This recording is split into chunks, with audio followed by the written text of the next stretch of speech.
Let me take you on a trip down memory lane. I'm part of what I think is the greatest generation, the Gen Xers, the generation that played outside from dawn until dusk, quenching our thirst from fountains or garden hoses as we went. We navigated our youth in an era where grunge and hip hop reigned supreme, jamming out to the sounds of Nirvana, Biggie Smalls, Dr. Dre, Limp Bizkit, and Wu-Tang Clan. We really back then witnessed the birth of energy drinks like Red Bull and Monster Energy back when health and wellness started to become a conversation, though not quite like what we see here today. The 90s and the 2000s shaped us, and here we are reflecting on those days with a mix of nostalgia and pride. What's up, everyone? This is Fit for Business with me, Jared Lane. If you could do us a favor, if you're watching for this on the very first time on YouTube and tap that subscribe button, or if you are listening on Spotify, go ahead and tap that follow button. Welcome to episode 27. So, for those of you who don't know, I'm the owner and founder of Socialtopia, a social media marketing agency based out of Monroe, New York. We've been in business now for just over 6 years now. Our agency primarily partners with fitness entrepreneurs and home service companies. Home service professionals helping them elevate their brands and achieve their marketing goals. On today's episode, focused on health and wellness, we are thrilled to welcome Aaron Hinde, the visionary co founder of LifeAid, which you might know as FitAid. FitAid was born in a gym in Santa Cruz back in 2009 when friends and co founders Orion and Aaron decided to shake up the beverage industry, and we're glad they did.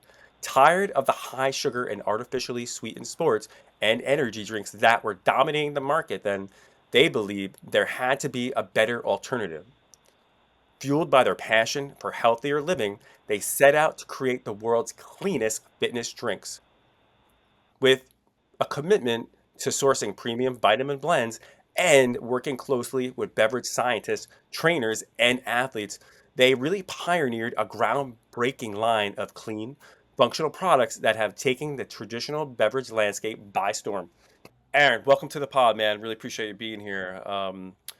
Can you do us a favor, for those who are not familiar, with you, your brand, Fit Aid, Life Aid? Tell us a little bit about you. Yeah, brother. We're here in Santa Cruz, California, on the best coast here, out on the West Coast. Founded the company in 2011. You mentioned in your intro, we grew up on drinking out of garden hoses, and really, our generation experienced the advent of the energy drink. And if you remember back, I guess what, 15 years ago now, there was the big three energy drinks, and that's all that existed with Red Bull, Monster, Rockstar, Right. right? And at the time, I was a sports chiropractor here in Santa Cruz, seeing some of the highest level athletes from Major League Baseball, NFL, et cetera, coming into my office, and they'd be coming in with an energy drink in their hand. And I'd be like, "What are you doing?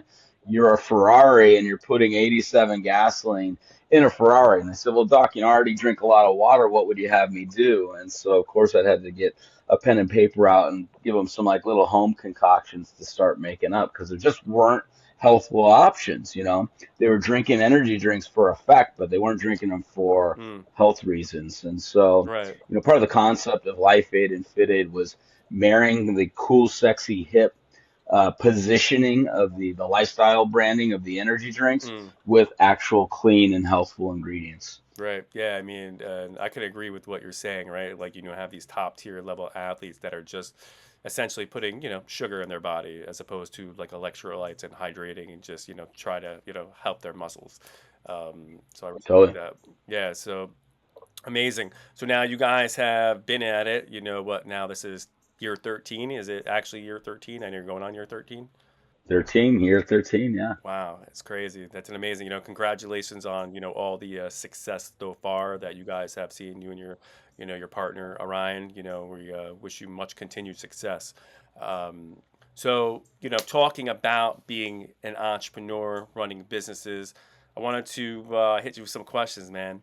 Um, for myself and my fan base, I was wondering, would you be able to like share a pivotal moment from your entrepreneurial journey where you really faced potential setbacks?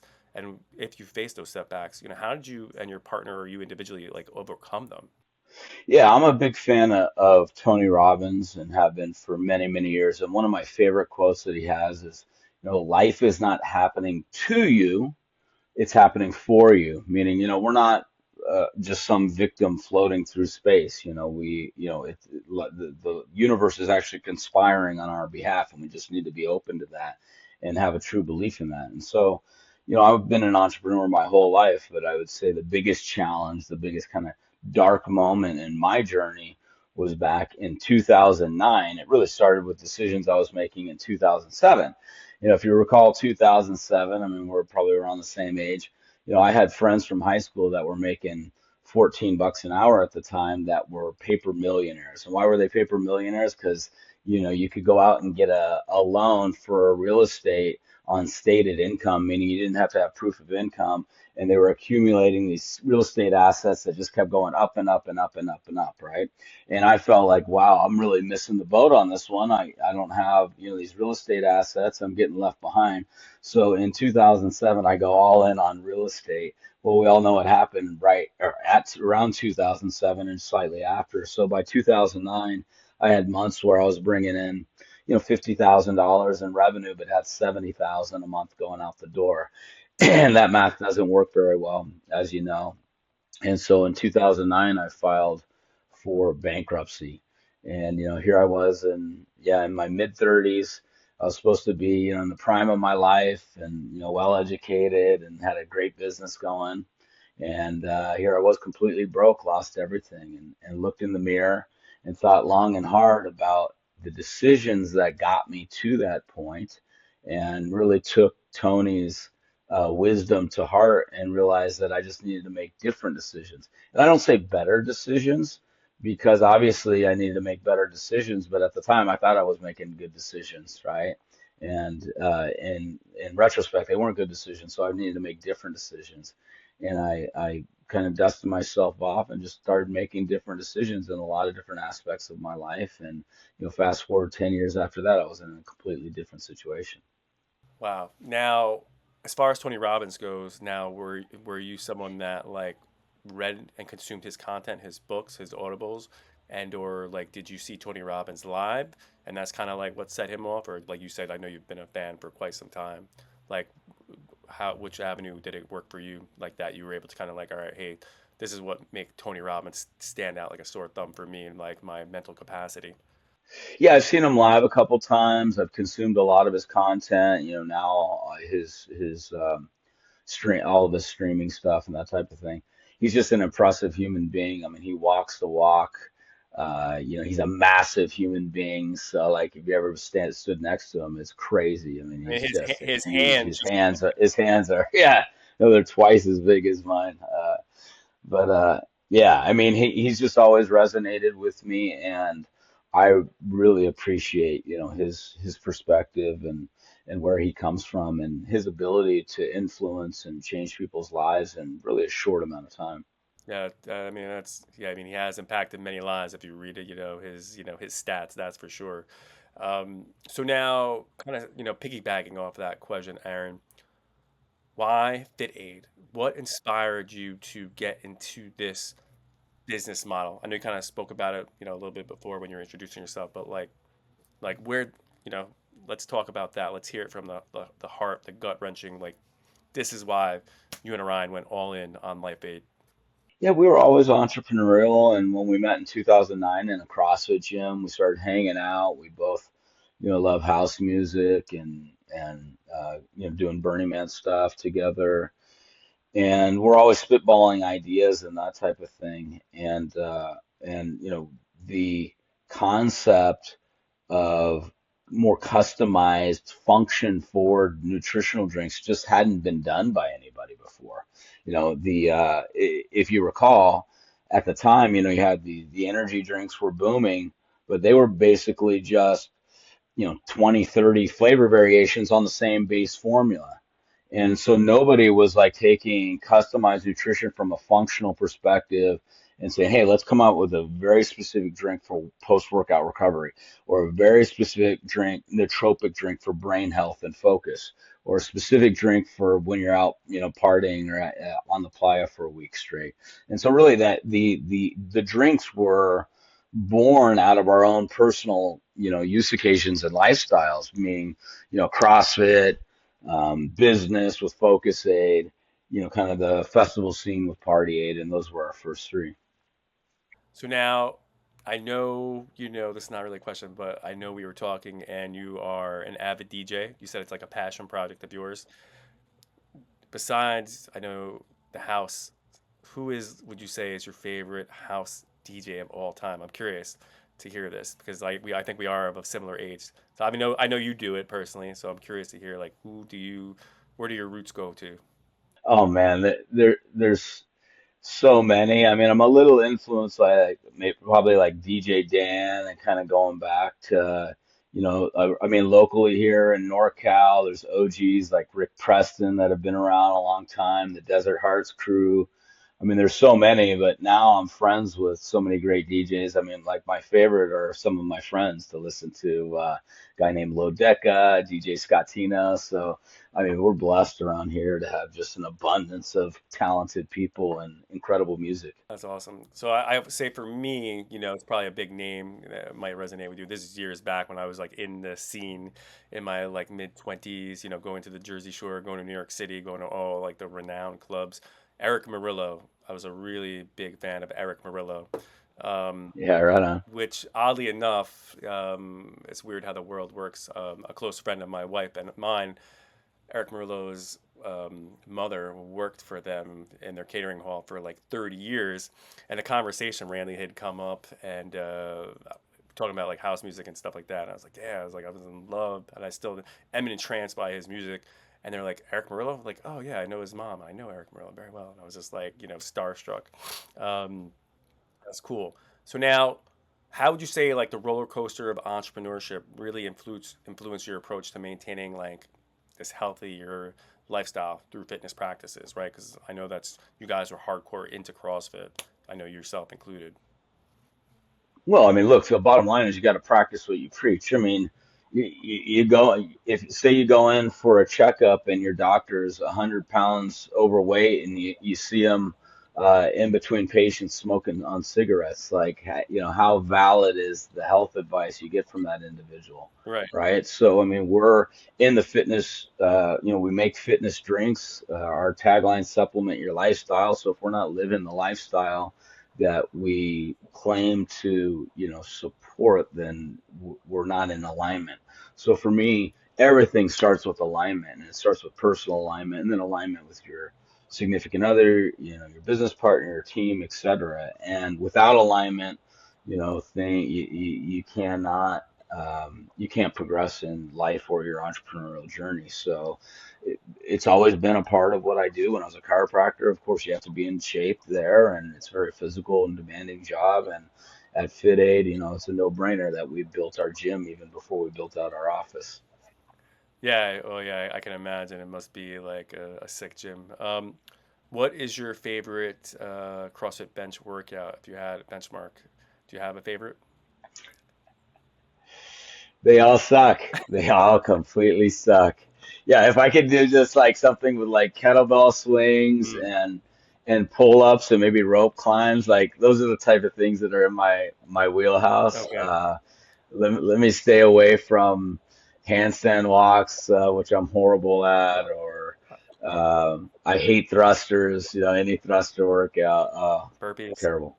I don't mind burpees so No. much. I don't mind burpees, but something about a thruster is just taxing. Anything like overhead, like usually like crippled me. Um, Yeah. so I want to kind of segue into this, right? Which you kind of like just kind of covered a little bit. But what ways do you think fitness is like a valuable tool for like resistance and mental fortitude, and really navigating the unpredictable nature of being an entrepreneur, just running a business in general? Like, how has it helped you get to that next level, or how can it help entrepreneurs get to that next level? Well, people talk about a lot about mindset, and having the right mindset and perseverance and tenacity comes up a lot when you talk about entrepreneurial journeys. Sure. But there is no separation between mind and body. I mean, the mind is part of the body. So where does that tenacity come from? It's coming, as part of, your body and these decisions that you're making. So having discipline in certain aspects of your life allows you to have discipline in other aspects of your life. And the example that I love to give is if you study, all world religions, I believe about every single one of them has fasting as a common practice. Mm, Now, it's not because all people that are religious are overweight, right? Why do they fast? Because they know if you can tame the demon of gluttony, then you can tame the other passions. And and so, that's why fasting has become this, universal practice. So it's very similar that if you're wanting to become successful as an entrepreneur, it takes grinding it out, it takes discipline, it takes overcoming setbacks, etc. mm, And that type of mental tenacity will be supported if you have physical tenacity and you're able to, control your diet, eat clean, do the things that benefit your body, whether that's, cold plunging or sauna mm. or interval training, CrossFit, etc. Now, sounds like to me you're similar in a sense where you might be a little regimented when it comes to your exercise routine and like your dieting. Is that, am I speaking out of context, or is that something that is across the board for you? Are you like a regimented? No, I mean, I always want to look good, Yeah. feel good, be mobile. I plan on living to 100, which puts me right at midlife. So, I need to get another 50 years out of this body, and I plan on, keeping it very functional the entire time. Yeah, no, I love it. For me personally, I'm like pretty like regimented. Like I can say, without a shadow of a doubt, I work out similarly around the same time of day. I block off the time, from my day, at least an hour, 90 minutes. I've been counting my macros for, 7+ years now. Sometimes I use the app, sometimes I don't. It's kind of like secondhand nature at this point. But I think you need to do it. It needs to happen in order to achieve, like you're saying, that mental capacity. And we are what we kind of eat too at the same time. So, Aaron, this is a two-part question. Okay, how many times would you say that you and your partner had to make a pitch before getting your first round of capital? And would you be able to tell me and our viewers what is it like to pitch to these investors? Are you able to share that with us? Yeah, absolutely. And look, pitching, raising money is, I'm going to say, like an unfortunate part of entrepreneurship. Mm, Why? Because anytime you're doing that, you're not focusing on the business. mm, And it can be a major distraction, but obviously and sometimes a necessary one. mm, If we were to do everything all over again, bootstrap the heck out of it as long as you can and in perpetuity if you can. mm. But if you need to raise money, I mean, you're going to see how good of a salesperson you are. Because a lot of what you're presenting, if you don't have massive traction already or sales history, it's kind of projections, right? Right. And so your ability to, what are early investors investing in? They're investing in the overall, concept, this picture that you're painting for the business, and even probably more importantly is they're investing in you. Right. So making sure that as training to be an entrepreneur, it is so important to have a sales job. And that was pivotal for me. I was very introverted as a kid, Okay. and my first internship between my freshman and sophomore years at college, I got an internship at Morgan Stanley Dean Witter because I thought I wanted to be a stockbroker. And the guy comes to me and he says, "Okay, your name's not Aaron anymore. It's Chris because all my interns are Chris because it's gender neutral." He literally handed me the phone book, said, "Start at the beginning and start dialing for dollars. Here's your script and try to book appointments." And I'm like, oh my God, terrified. But after a couple of weeks of doing that and getting multiple rejections, people Yep. hanging up on you, telling you to F off, all that type of thing, Sure. once in a while you get somebody on the line, actually get them to come in for an appointment. It's like, okay, I can do this, but that was necessary. Again, coming back to Tony, things are happening for me. That was for my eventual progression to give me the ability to be a top salesman, to be, a pitch man, to be able to raise funds, etc. All of that wouldn't have been possible unless I had that experience. Hmm. Interesting. So now, again, so excuse me, how many was it like the first, pitch? Was it like 10 pitches? Was it 50 pitches? Like how many pitches were you and your partner on before you got your first seed? Well, our first check, we were batting 100% for a little while, Really? so which is not common. Yeah, which is not common. I remember the first rejection we got, Okay.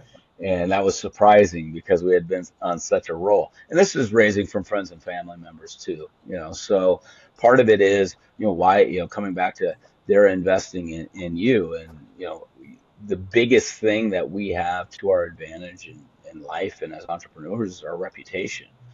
I mean, I could have everything taken away from me right now. And, I did lose a lot, like during the fire and obviously during the bankruptcy and Mm, that type of thing. But, my reputation is what it is, and people were willing to, invest in me.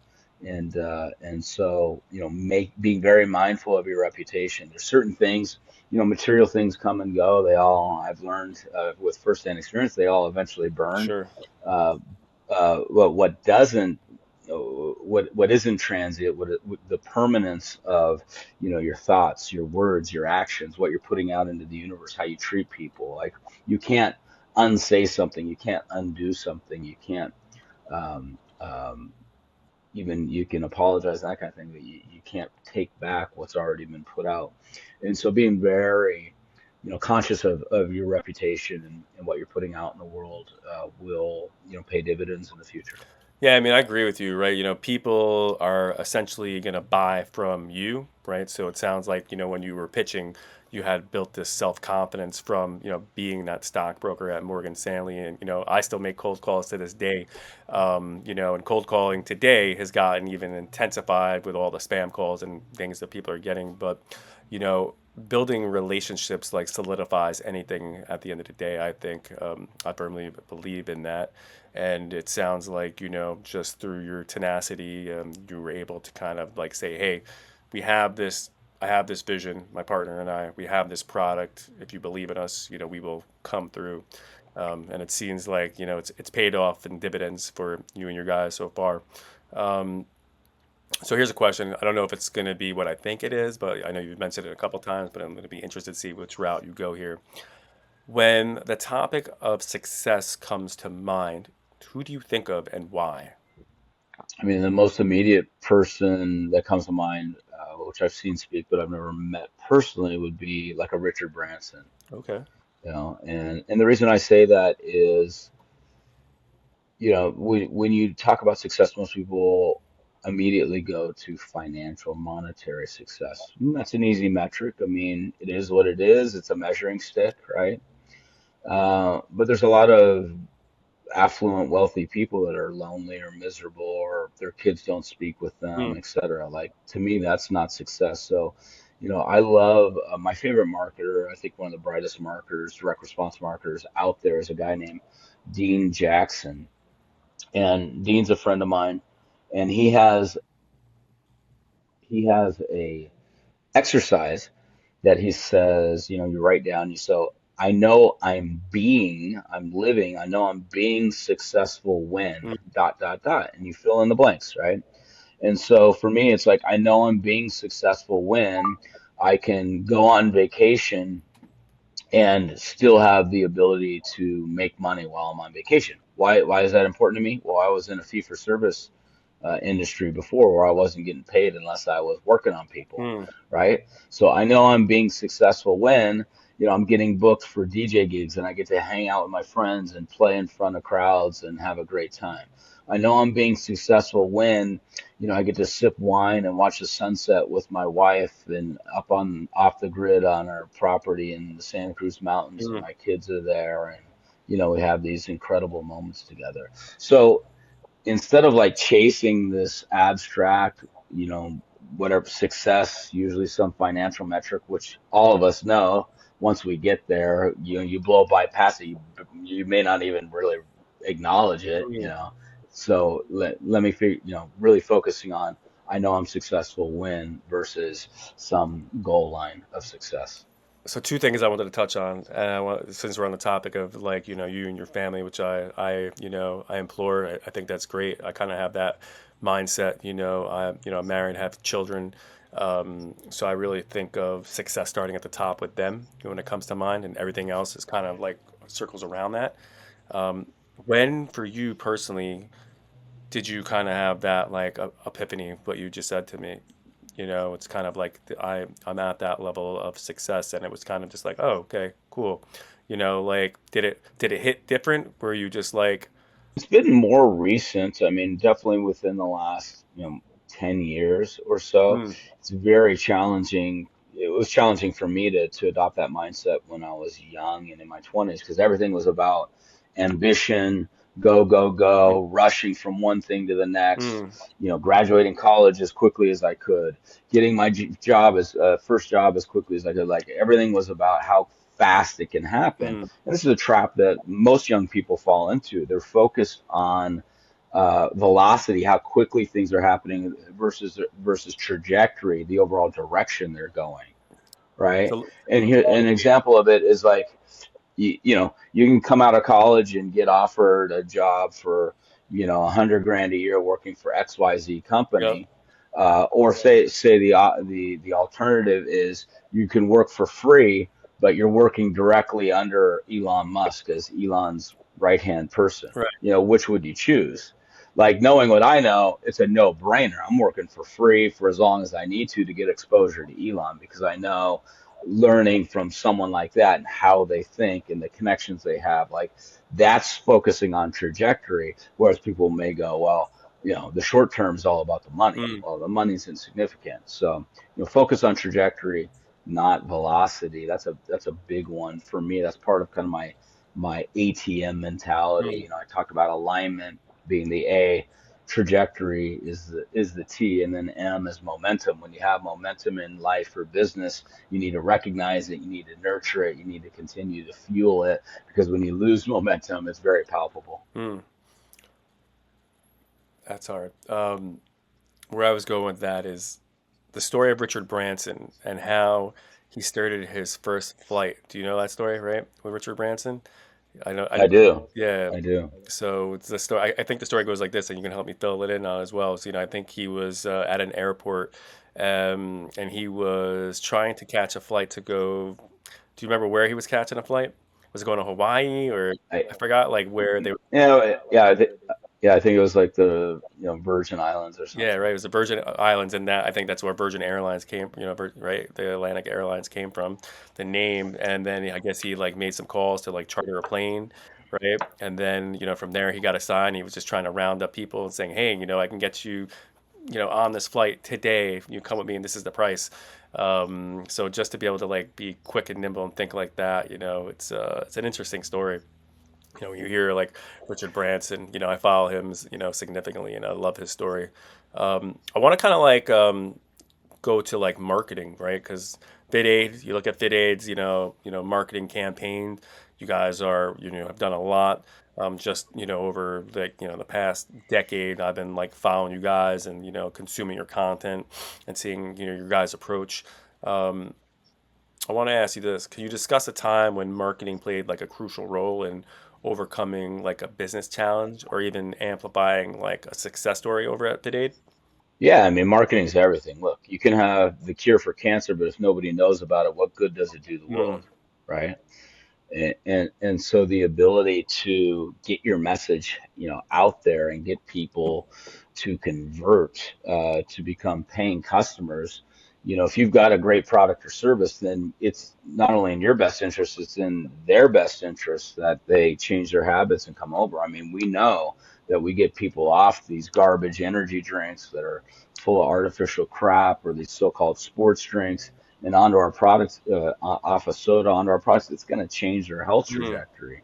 So it's all about marketing. And I was fortunate enough to be exposed to and then become a student of direct response marketing very much in the early days, 20 years ago, going back to like Gary Halbert and Dan Kennedy Mm, and so forth, yeah. and studying under these people, reading their content, really understanding what makes us do what we do, allowed us to create marketing campaigns and get our initial traction where Mm, we started marketing to CrossFit gyms and offering, giving them an irresistible offer to bring on our product and start selling it in the gyms, right. and that's what birthed the company. I mean, we were really struggling Mm, and couldn't get any traction until we really dialed in our direct response marketing and then had predictable formulas of putting out XYZ in time, money, and effort, and then getting a predictable return on that every single time. mm. So now, yeah. So so what I'm hearing, so it sounds like partnering with these like boxes, however, back when whatever year it might have been, um, was kind of like the secret formula in your marketing. Now is that like more of like the affiliate or like and then you guys kind of extended off into like brand ambassadors, kind of doing that type of marketing, right? So like you're hitting even more people at that time, right? You're getting in with like top athletes to help them kind of like get the word out, correct? Yeah, I mean, for us, I'd say the luck portion of it, the skill portion of it was dialing in the direct response marketing, the products, et cetera. The luck part of it was two things. One, we started marketing to and we were part of the CrossFit community in the earliest days, right? When this thing was on a hockey stick growth. Also, we were very early to Instagram when Instagram was on a hockey stick growth. And so you combine those two things, Mm. Instagram at the time being the hottest social media platform around, CrossFit being the hottest and most rapidly growing fitness modality, Oh yeah. and combined with good marketing and good products, we were able to really ride both of those movements. Yeah, it's amazing. So I want to talk about like, market fluctuations, which is, obviously you've been around the block for a little bit. When it comes to like the fact of like Fit Aid and Life Aid, how do you guys stay adaptable in the face of like market fluctuations, industry changes, both like I guess in terms of like business strategies and maybe like fitness regimens. So like when things are, changing, markets are adjusting, how do you go about kind of taking a seat back and, kind of just like, hey, I need to make these changes, we need to make these changes, or I gotta adapt like today. Like you can't like let it sit. Well, business is all about adapting, so is life, right? I mean, the fallacy of trying, of avoiding roadblocks and challenges is just the world is full of them. Yeah. Business is full of them.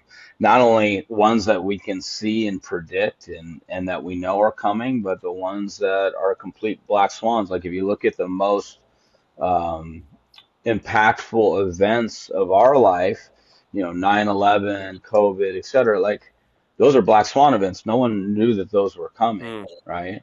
And so and so it's not about avoiding these big challenges in business or life because they're inevitable. It's about what you do when you're confronted with them. And you either adapt or die. You make quick decisions, you implement, you move forward, you stick with your core values, and you got to continue to move forward. But it's challenging to run a business in anywhere, and that's why the failure rate on startups is so high because you're not thinking accurately about the overall business plan or business environment, the marketing, etc. You don't have the tenacity. You run out of funding. Like there's so many areas that can squash you out of existence if you're really not in the right mindset of, there's going to be challenges. Let's just make sure that we're handling these appropriately and we're not sinking the ships. so let's talk about COVID. How did COVID impact the business? Like what did you see happen to you guys at that time, and how did you come out of it? It was brutal. I mean, look, we like over a third of our revenue comes from the gym channel, Yeah. and we had all the gyms in the United States shut down. So, think of what that does to, a business and, you know, these poor small businesses that Yeah. were, suffering, couldn't feed their families Yeah. as a result of some overreaching, government policies that, as we now know, had no bearing on reality whatsoever. I mean, Yep. the best thing for COVID was to have a clean diet, plenty of vitamin D, and exercise. And here we're gonna, shut that down. It made no sense. But yeah, that was really challenging, for us and for, tens of thousands of business owners across the globe, and millions of business owners across the globe. And so we knew that people would still want to exercise. It may not be in their gym anymore, but there were at-home programs Yep. and at-home programming, that kind of thing. So what we did is say, one of our core values is always play the long game. We wanted and we needed and we wanted to support these gym owners through hard times. We knew that they were going to have a lot of financial challenges. So we basically said, look, any of your current members that ends up buying from us directly, we're going to give you a kickback, a cash kickback every month for any purchases that they make. And so we implemented that program. We started writing checks to thousands of Wow. gyms every month. And it wasn't huge numbers, but I'm sure it made a difference. I mean, having an extra $500 a month here or $1,000 Oh, a yeah. month there, I mean, that makes a big impact Absolutely. when you got nothing coming in. Yeah. Yeah, hands down, man. That's amazing that you guys were able to, think outside the box and, help these gym owners out. Um, yeah, it's going to be an amazing story. I can tell my kid one day and say, "Hey, this happened, in my lifetime. And you were born, but you don't remember." So yeah, let's get out of that. I want to come to this in terms of reading and books. Do you personally have a book that you've consumed more than once? If so, what about this book makes you drawn to reading it multiple times? Yeah, there's so many good ones out there. And just in thinking about books, you know, I'd say 15 years ago, especially coming out of the BK, I was all about consumption. I consumed everything. I read every book I could get my hands on, every podcast on, business mindset, entrepreneurship, etc. It's really not the great way to do it. What you want to do is consume material that is relevant for the upcoming decision or challenge that you're facing, right? Love that. And so you can implement the wisdom that you're absorbing immediately because it's all about practice. It's not about theory. But if I look at, what book had the most influence on me, the book is actually called Influence. It's Robert Cialdini's book, Influence: The Psychology of Persuasion. Why is this book so important? Great book. Because when you understand why we do what we do, you understand all of these marketing influences that are around us. We're being bombarded with millions of inputs a Oh day. yeah. Why do we make the decisions that we make? Why do we buy the things that we buy? Why do we do the things that we do? It's all comes back to some of the principles that Cialdini lays out in this book around ethical persuasion, and being aware of those allows you to recognize or kind of step out of your own body when you're being persuaded, and allows you and helps you to ethically persuade other individuals that's in according to their own best interests as well. So that book, I would say, is a kind of a staple for anybody in life or business. It's just super important to understand these principles of persuasion. Yeah, no, it is a good book. I have it in my arsenal as well. I've read it a few times.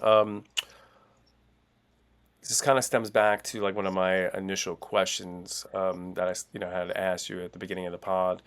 When you're met with failures or setbacks, which we've all seen them, and I know kind of went into like some of your setbacks, before I guess Fit Aid and Life Aid.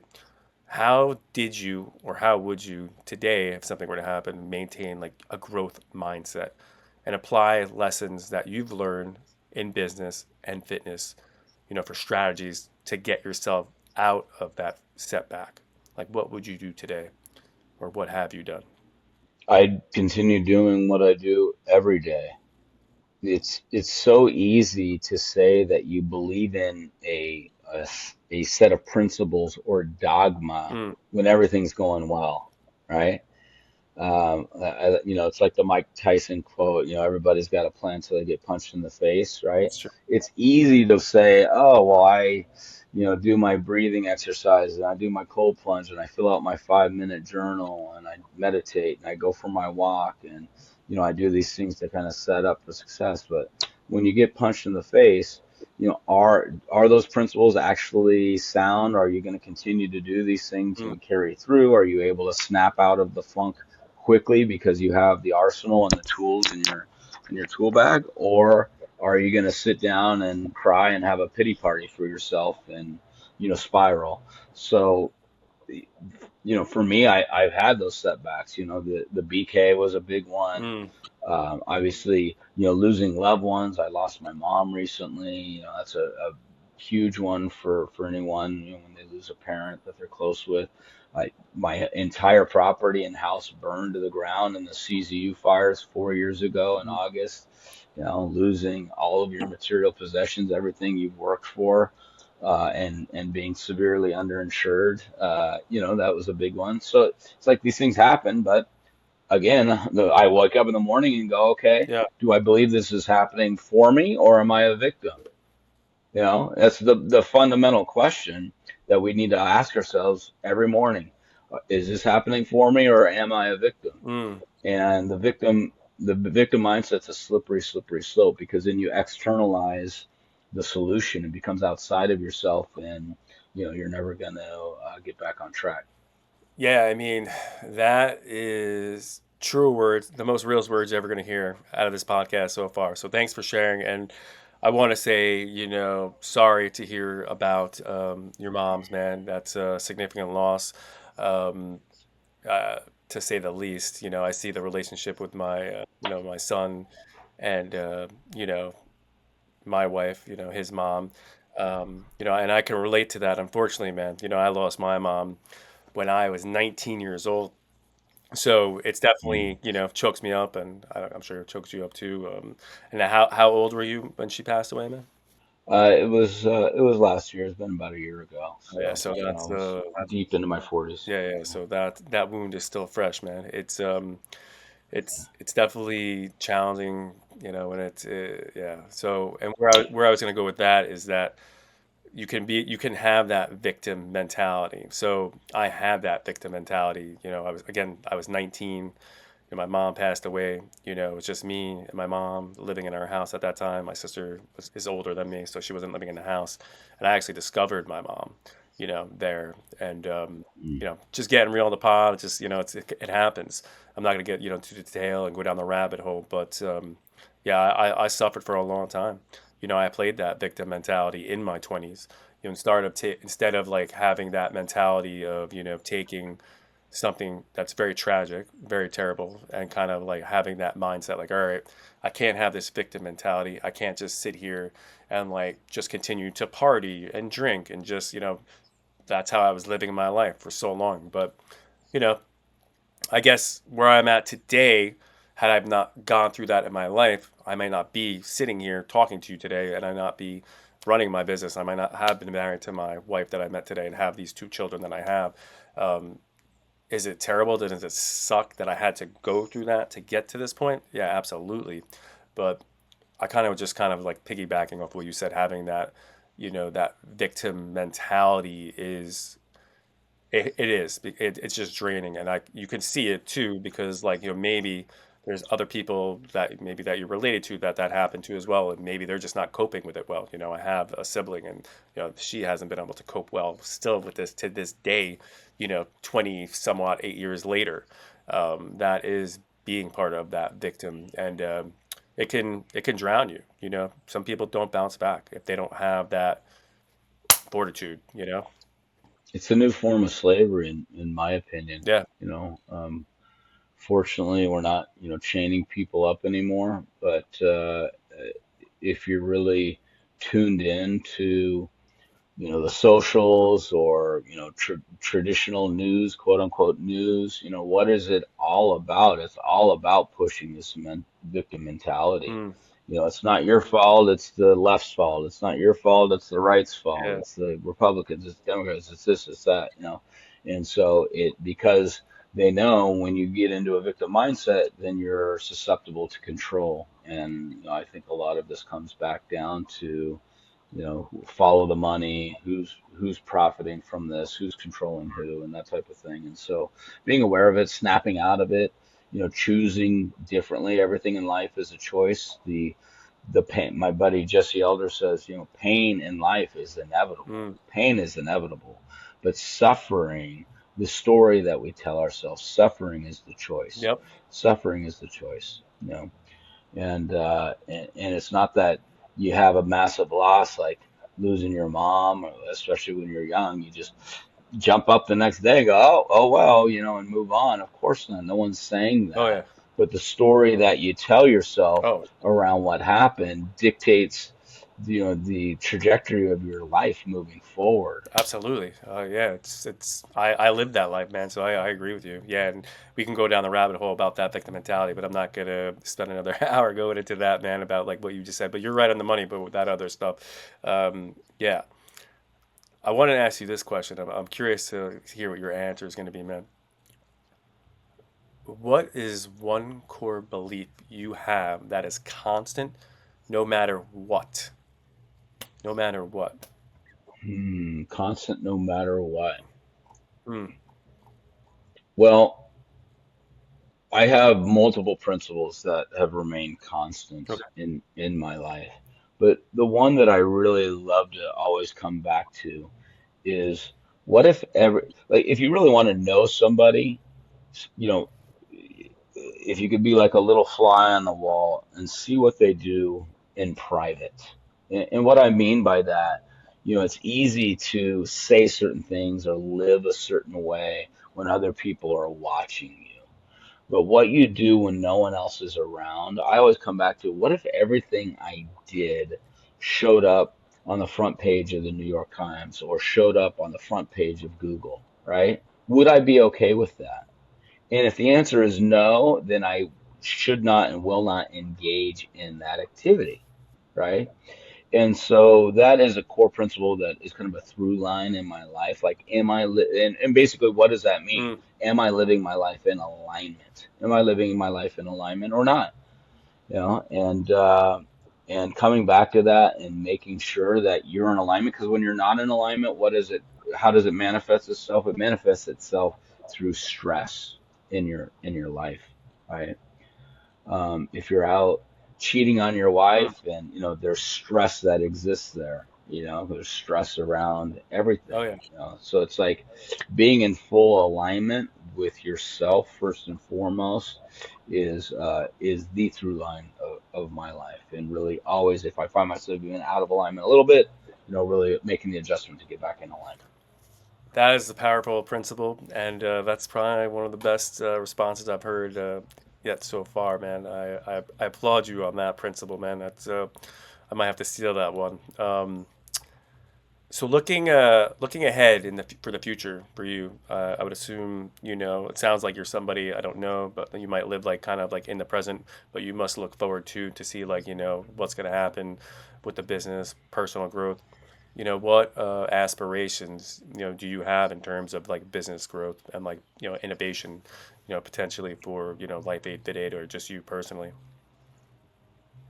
I mean, look, our intention is to make our brand a household name.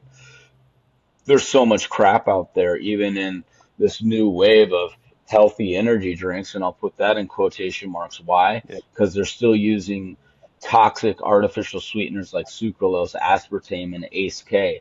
They're still using cyanocobalamin that your body converts to cyanide as their form of B12.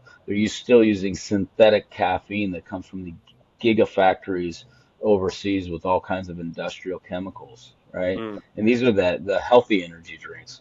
So, I feel it's our obligation to, get as many people, consumers, off of those products and onto our much cleaner, more efficacious blends as possible. And so that's what we're motivated to do, and that's what we'll continue to execute on.